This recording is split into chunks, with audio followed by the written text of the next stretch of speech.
la lune, le soleil, un ballon, un tabouret, un trépied, un micro, Non, un pupitre. Claude Makélélé, merde! Vous êtes nuls, on peut pas jouer avec vous là. Sors. Voilà. Hey, salut à toi, petit aventurier fan de football. N'en déplaise à Edinson Cavani, dont la mitraillette est devenue un aspirateur à taupe, une célébration de but, c'est un moment fort d'un match. Des calmes, des foufous, des chambreurs, des voltigeurs à base de salto arrière. On en a vu des milliers, mais certains méritaient qu'on s'intéresse à eux. Voici ma sélection. En islandais, étoile se dit Stjarnan, à ne surtout pas confondre avec Skol Offensrud, car ça c'est du suédois. Le Stjarnan Football Club évolue en première division dans son pays, qui s'appelle comme ça, et est même le champion en titre, mais ce ne sont pas réellement ses performances sportives qui nous intéressent. C'est plutôt ce que les mecs ont mis au point lorsqu'ils marquent. Les célébrations de cette équipe sont aussi inventives qu'inattendues et encore plus cool que celles des jumeaux d'Eric. C'est en 2010 que l'équipe se fait remarquer avec la mise en ligne d'une vidéo. Depuis, elles se sont multipliées et ont même leur petit nom.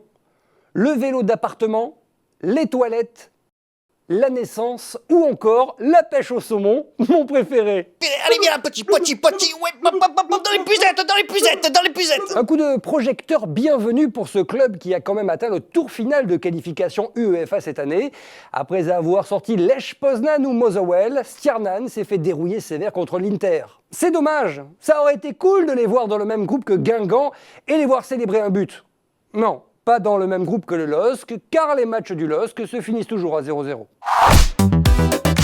Gloire à toi, Pascal Nouma. Oui, car un joueur atypique est forcément intéressant. Après avoir joué à Strasbourg, Paris, Lille, Caen et Lens, il part en 2000 au Beşiktaş, où il devient en une saison une véritable idole, une sorte de Drogba à Marseille, en mettant 18 buts en 24 matchs. Après une pige étrange et ratée, à l'OM justement la saison suivante, il revient en Turquie, acclamé par tous les supporters. Sauf que lors d'un big match contre Fenerbahçe, il ne trouve rien de mieux que de mimer une masturbation après un but. En Turquie. Bravo Pascal. La célébration est tellement mal vue que sous la pression des fans du club, outrés par le geste, les dirigeants se la jouent Jennifer. Et le licencient sur le champ.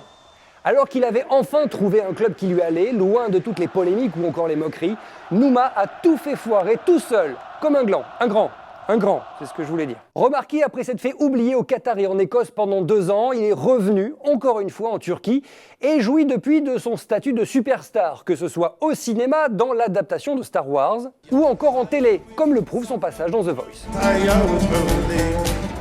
À la semaine prochaine, pour un nouveau numéro du Professeur Martinez, et d'ici là, je veux jouer, putain, tu m'entends, Pascal Nouma? Je veux jouer avec toi, Pascal! Abonne-toi. I know you want to be with you.